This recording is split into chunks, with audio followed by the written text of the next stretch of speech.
Order पर अपनी जगह से पीछे नहीं हटे।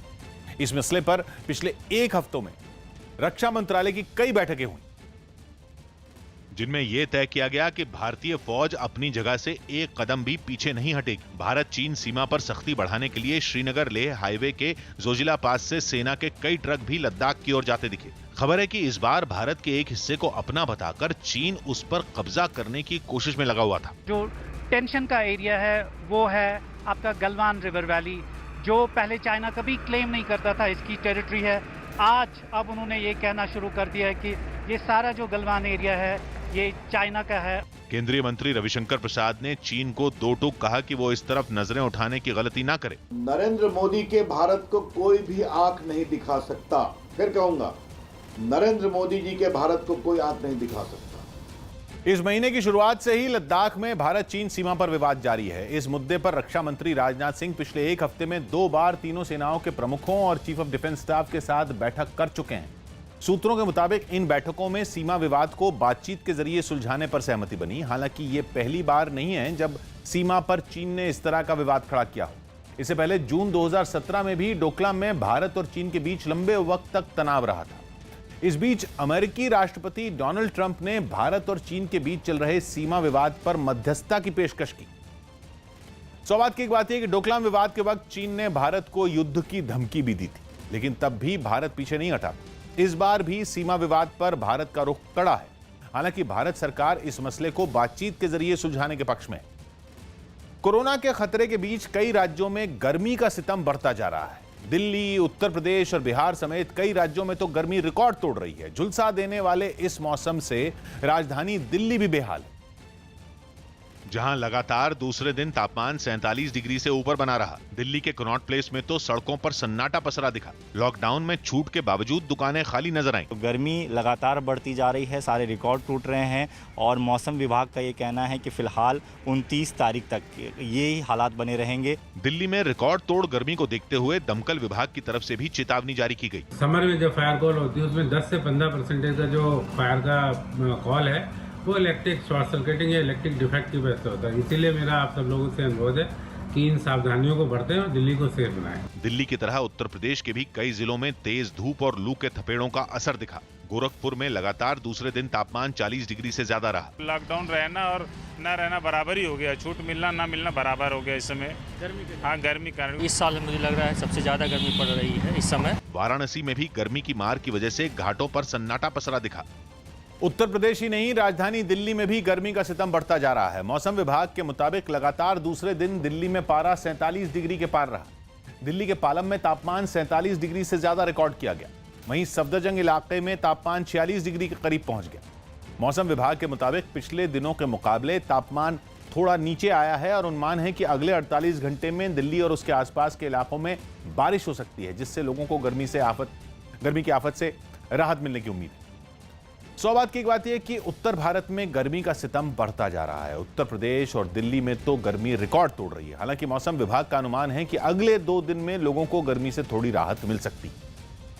हांगकांग में चीन विरोधी प्रदर्शनकारियों और पुलिस के बीच एक बार फिर जबरदस्त झड़प हो गई। वहां चीन के राष्ट्रगान के अपमान को कानूनी अपराध घोषित किए जाने पर लोगों का गुस्सा भड़क गया और उन्होंने संसद की तरफ मार्च शुरू कर दिया। गुस्साए लोगों ने संसद का घेराव कर सदन की कार्यवाही रोकने की कोशिश की, लेकिन वहां तैनात पुलिस ने लोगों को रोक दिया। हथियारों से लैस पुलिस ने लोगों को खदेड़ना शुरू कर दिया। प्रदर्शन कर रहे लोगों पर मिर्च का स्प्रे भी छोड़ा गया। पुलिस की कार्रवाई के बाद लोगों में भगदड़ मच गई और वो इधर उधर भागते नजर आए। लेकिन पुलिस की सख्ती के बाद भी प्रदर्शन बंद नहीं हुए। चीन के दखल का विरोध कर रहे लोग एक मॉल के अंदर घुसकर प्रदर्शन करने लगे। हंगामा बढ़ता देख वहां पुलिस की कई और टीमें भेजी गईं, जिन्होंने पूरे इलाके को घेर लिया। इस दौरान कई प्रदर्शनकारियों को गिरफ्तार भी किया गया। सौभाग्य की एक बात यह कि हांगकांग में चीन ने पिछले साल जनवरी में भी यह कानून लागू करने की कोशिश की थी, जिसका बड़े पैमाने पर विरोध हुआ था। एक बार फिर वहां के लोग इस मुद्दे पर भड़क गए। वहां आने वाले दिनों में चीन की सरकार और लोकतंत्र समर्थकों के बीच टकराव और बढ़ने की आशंका जताई जा रही है।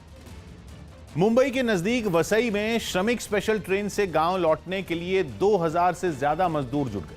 उनका दावा है कि ट्रेन पकड़ने के लिए उन्हें प्रशासन की तरफ से फोन और मैसेज करके बुलाया गया था। जिसके बाद लॉकडाउन में फंसे हजारों मजदूर बीवी बच्चों को लेकर सामान के साथ किसी तरह वसई स्टेशन पहुंच गए। लेकिन वहां पहुंचने के बाद पता चला कि स्टेशन से जाने वाली सभी श्रमिक स्पेशल ट्रेनों को रद्द कर दिया गया। स्टेशन पहुंचे हजारों मजदूरों का क्या हुआ? ब्रेक के बाद। मुंबई के नजदीक वसई में श्रमिक स्पेशल ट्रेन से गांव लौटने के लिए 2000 से ज्यादा मजदूर जुट गए। उनका दावा है कि ट्रेन पकड़ने के लिए उन्हें प्रशासन की तरफ से फोन और मैसेज करके बुलाया गया था।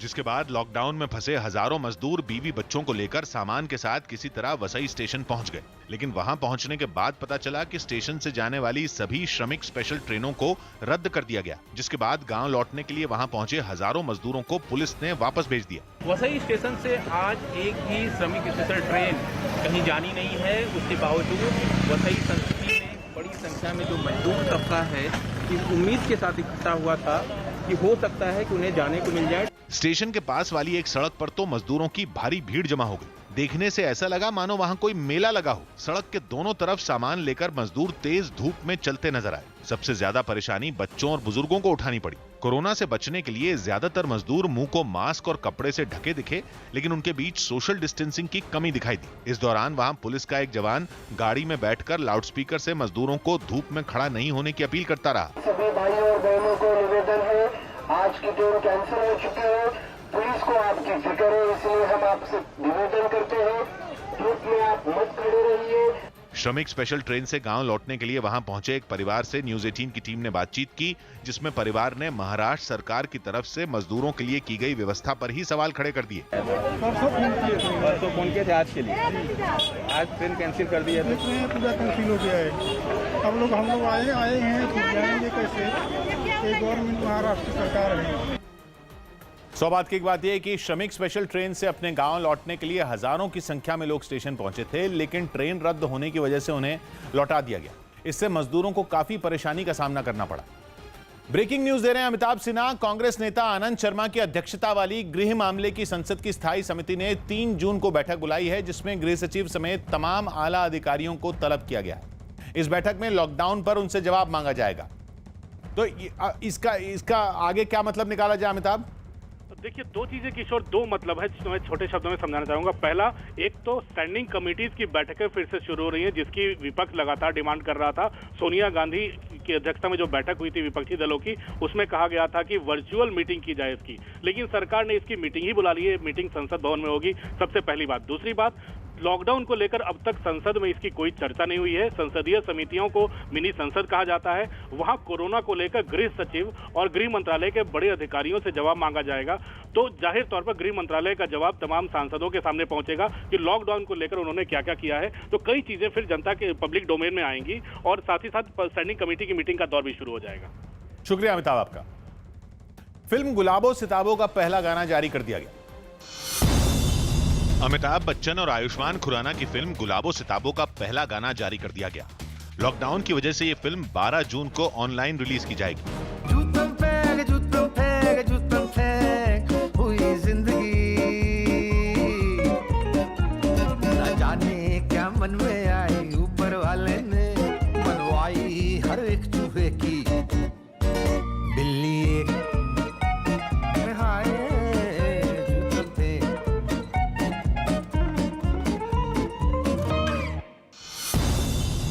मध्य प्रदेश के उज्जैन में कंटेनमेंट जोन में बिना वजह बाहर घूम रहे कुछ लोगों को पुलिस ने रोका, जिसके बाद इन लोगों पर पुलिस वालों से बदसलूकी करने का आरोप लगा। इस मामले में 6 लोगों के खिलाफ केस दर्ज कर लिया गया। जो लॉकडाउन का वायलेशन करेगा, नियमों को ताक पे रखेगा, उसके विरुद्ध सख्त से सख्त कार्रवाई की जाएगी। दिल्ली के पास यूपी के गाजियाबाद में एक महिला की हत्या के आरोप में पुलिस ने उसके पति को गिरफ्तार कर लिया। आस मोहम्मद को पुलिस ने हिरासत में ले रखा है, उससे पूछताछ की जा रही है, अग्रिम कार्रवाई की जा रही है। वीरेंद्र सहवाग का कोयल की आवाज पर सीटी बजाने का एक वीडियो सोशल मीडिया पर वायरल हो गया।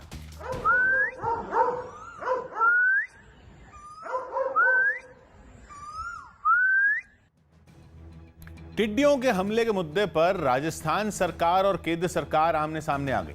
राजस्थान सरकार ने टिड्डियों के हमलों का जवाब देने के लिए केंद्र सरकार से हेलीकॉप्टर की मांग की और यह दलील दी कि टिड्डियों के झुंड पर हेलीकॉप्टर से ही हमला किया जा सकता है। इस वक्त मेरा मानना है कि टिड्डियों का हमला बढ़ा है और केंद्र सरकार के कृषि मंत्रालय को बड़ा डिसीजन लेना पड़ेगा, तुरंत लेना पड़ेगा, क्योंकि टिड्डियों को हेलीकॉप्टर से पीछा करके छिड़काव करा के मारा जा सकता है। टिड्डियों के हमलों का सबसे बड़ा असर राजस्थान में ही हुआ है। राजस्थान की पाकिस्तान से लगने वाली सीमा से टिड्डियों के झुंड देश में घुसे और राजस्थान के कई जिलों में फसलें चौपट कर दी। टिड्डियों के झुंड की कुछ ताजा तस्वीरें राजस्थान के धौलपुर से भी सामने आईं। हालांकि राजस्थान की हेलीकॉप्टर की मांग पूरी नहीं हो पाई। केंद्र सरकार ने सफाई दी कि हेलीकॉप्टर से छिड़काव में इस्तेमाल होने वाली मशीनें सरकार के पास नहीं है। यूके की एक ही मशीन कंपनी है जो विश्व के अंदर वो बनाती है, उसके पास हमने ये सारी वहाँ ऑर्डर दे दिया, हमने पैसा भी एडवांस में भेज दिया। हेलीकॉप्टर के 5 मशीनों के आदेश उसी कंपनी को कर रखे, तो वो जल्दी जब आ जाएगी, क्योंकि लॉकडाउन की वजह से ये डिले हो गई। हालांकि हेलीकॉप्टर के आने तक राजस्थान में ड्रोन का इस्तेमाल शुरू हो गया। ड्रोन के जरिए टिड्डियों के झुंड पर केमिकल का छिड़काव किया गया। सौभाग्य की बात यह कि टिड्डियों के झुंड अब राजस्थान से आगे बढ़कर देश के बाकी राज्यों में भी पहुंच चुके हैं। माना जा रहा है कि दिल्ली में भी टिड्डियों के आने का खतरा है। ऐसे में केंद्र सरकार तमाम उपलब्ध साधनों का इस्तेमाल कर इस खतरे से निपटने की कोशिश में लगी है। बीजेपी ने कांग्रेस के पूर्व अध्यक्ष राहुल गांधी पर फेक न्यूज फैलाने का आरोप लगाया और एक बुकलेट जारी की। केंद्रीय मंत्री रविशंकर प्रसाद ने राहुल पर कोरोना के खिलाफ लड़ाई में नेगेटिविटी फैलाने का आरोप लगाया। राहुल गांधी के लॉकडाउन को फेल बताए जाने पर भी रविशंकर प्रसाद ने पलटवार किया और कहा कि लॉकडाउन अगर कोई समाधान नहीं है तो फिर यह बात राहुल कांग्रेस के मुख्यमंत्रियों को क्यों नहीं समझाते। रविशंकर प्रसाद ने दावा किया कि राहुल गांधी ने कई बार गलत तथ्यों के जरिए झूठी खबरें उड़ाई। वायनाड में उन्होंने ट्वीट किया, मैं पढ़ता हूं, I am proud that Wayanad district in my constituency has been recognised by the health ministry for its excellent result in tackling COVID-19। और सच्चाई क्या है कि हेल्थ मिनिस्ट्री ने वायनाड को हॉटस्पॉट डिक्लेयर किया।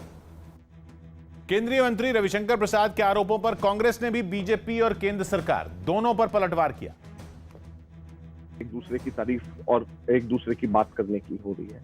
तो राहुल गांधी जी ने सिर्फ बंद कमरे में पार्टी के लोगों से आपस में बात नहीं करी, उन्होंने एक्सपर्ट से बात करके उनसे जानने की कोशिश करी है कि क्या स्थिति है, क्या उसका समाधान है और भारत के परिप्रेक्ष्य में उसको कैसे लागू किया जा सकता है। दिल्ली के निजामुद्दीन मरकज में तबलीगी जमात के कार्यक्रम में विदेश से शामिल होने आए कई नागरिकों के पासपोर्ट अब तक नहीं मिले हैं। इस बात की जानकारी पुलिस ने अपनी स्टेटस रिपोर्ट के जरिए दिल्ली हाईकोर्ट को दी, जिसमें यह बताया गया कि जांच के दौरान विदेश से आए तबलीगी जमात के 197 लोगों के पासपोर्ट गायब हैं।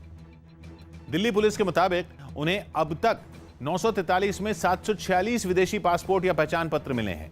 इनमें 723 पासपोर्ट और 23 नेपाली पहचान पत्र शामिल हैं। मतलब यह कि 197 पासपोर्ट बरामद नहीं हो सके। पुलिस इन दस्तावेजों की तलाश में लगातार पूछताछ और छापेमारी कर रही है, लेकिन अभी तक विदेश से आए तबलीगी जमात के लोग न तो दस्तावेज दे सके हैं और न ही उसके चोरी होने की कोई एफआईआर दिखा सके हैं। खबर है कि पासपोर्ट और वीजा नहीं मिलने पर दिल्ली पुलिस इस मामले में अलग से मुकदमा दर्ज कर सकती है। अमेरिका के कैलिफोर्निया में दूसरे विश्व युद्ध के दौर के कई विमानों ने एक साथ उड़ान भरी। बताया गया कि इन विमानों का इस्तेमाल दूसरे विश्व युद्ध के दौरान दुश्मनों पर हमला करने के लिए हुआ था। लेकिन इतने पुराने विमान भी एक साथ आसमान में नजर आए। काफी देर तक आसमान में उड़ने के साथ ही उन्होंने कुछ हैरत अंगेज करतब भी दिखाए। सभी विमान एक दूसरे से दूरी बनाकर उड़ रहे थे। इस दौरान वो कई शहरों से होकर गुजरे। रिहायशी इलाकों के अलावा समंदर के ऊपर भी उन्होंने उड़ान भरी। बताया गया कि दूसरे विश्व युद्ध में अमेरिकी वायुसेना के योगदान की याद में इन विमानों को उड़ाया गया। सौभाग्य की एक बात यह कि दूसरे विश्व युद्ध में इन्हीं विमानों के जरिए अमेरिका ने लंबी लड़ाई लड़ी थी। यही वजह रही कि आज भी ये विमान अमेरिका के लिए काफी अहम हैं और अच्छे रखरखाव की वजह से आज भी ये उड़ान भरने में सक्षम है, जिनका खास मौकों पर प्रदर्शन किया जाता है। मजदूरों को उनके गांव पहुंचाने के लिए चलाई गई श्रमिक स्पेशल ट्रेनों पर रेल मंत्रालय और महाराष्ट्र सरकार में ठन गई। दोनों सरकारों के बीच श्रमिक स्पेशल ट्रेनों की संख्या पर चल रही लड़ाई खत्म ही नहीं हुई थी कि मजदूरों को ट्रेन के जरिए महाराष्ट्र से बंगाल भेजने पर भी विवाद हो गया। क्योंकि एक दिन पहले रात में मुंबई के लोकमान्य तिलक टर्मिनस के बाहर मजदूरों की भारी भीड़ उमड़ पड़ी थी, जिनमें बहुत सारे मजदूर ऐसे थे जो बंगाल जाने के लिए वहां पहुंचे थे। लेकिन महाराष्ट्र से बंगाल के लिए केवल 4 ट्रेनें ही रवाना हो पाई थी, जिसकी वजह से ढेरों मजदूरों को मायूस होना पड़ा था। स्टेशन पर गांव लौटने के लिए परेशान मजदूरों की संख्या इतनी ज्यादा थी कि कोरोना से बचने के लिए बनाए गए नियम तार-तार होने में देर नहीं लगी। पुलिस ने इन मजदूरों को लाइन से तो बिठा दिया था, लेकिन उनके बीच 2 गज की दूरी नजर नहीं आई। ये लोग एक दूसरे से चिपक कर बैठे दिखे। कुछ लोग तो लाइन में लगने के लिए एक दूसरे को धक्का देते भी नजर आए। हालांकि स्टेशन के अंदर जाने पर इन लोगों को पूरी सावधानी के साथ ट्रेन में बिठाया गया, लेकिन बंगाल के लिए केवल 4 ट्रेनें भेजने पर विवाद हो गया, क्योंकि राज्य सरकार ने दावा किया कि अम्फन तूफान की वजह से बंगाल सरकार ने 26 मई तक वहां कोई भी ट्रेन भेजने से मना किया था।